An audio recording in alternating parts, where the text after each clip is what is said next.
तो बोर्ड परीक्षा साथ में अर्धवार्षिक के लिए महत्वपूर्ण प्रश्न 3 नंबर के लिए कौन कौन से हो सकते हैं उनको हम लोग डिस्कस करेंगे इस वीडियो में। तो वीडियो को लाइक कर दो आप लोग सभी, चैनल को सब्सक्राइब कर लो और कमेंट में लिख देना ऑब्जेक्टिव्स, तो अगले वीडियो में आपके लिए ऑब्जेक्टिव्स भी लेके आ जाएंगे। ऑब्जेक्टिव्स आप लोग कमेंट कर दीजिए, ऑब्जेक्टिव्स भी आपके लिए लेके आएंगे जो कि एक एक मार्क्स के क्वेश्चन हमारे होते हैं। दीर्घ उत्तरीय प्रश्न की हम लोग बात करेंगे। पहला प्रश्न आपसे पूछा जा रहा है गोष प्रमेय के ऊपर, बहुत महत्वपूर्ण प्रश्न है।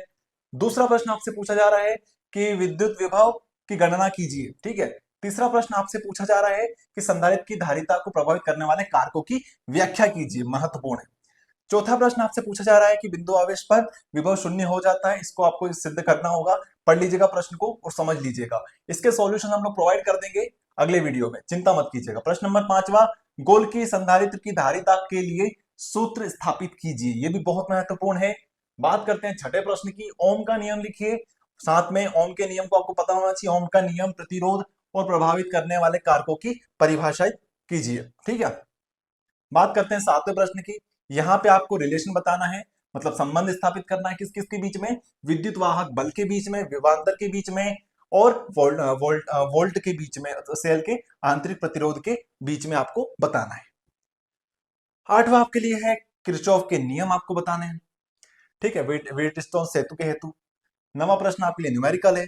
10वां आपके लिए प्रतिरोध और विशिष्ट प्रतिरोध में क्या अंतर होता है, ये आपको बताना है। सिंपल प्रश्न है 10वां वाला।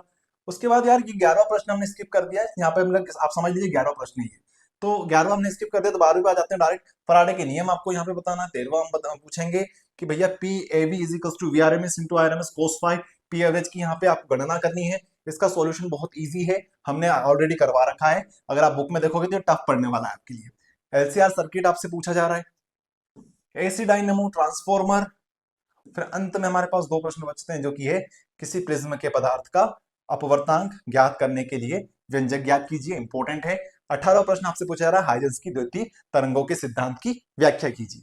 ये सारे के सारे प्रश्न मोस्ट मोस्ट मोस्ट इंपॉर्टेंट है, ठीक है। इनको तो आप लोग बिल्कुल भी स्किप मत कीजिएगा। चैनल को आप लोगों ने सब्सक्राइब कर दिया है तो अगले वीडियो में आपके लिए इनके ऑब्जेक्टिव्स भी आ जाएंगे, सॉल्यूशंस भी आ जाएंगे, ठीक है। मिलते हैं नेक्स्ट वीडियो में।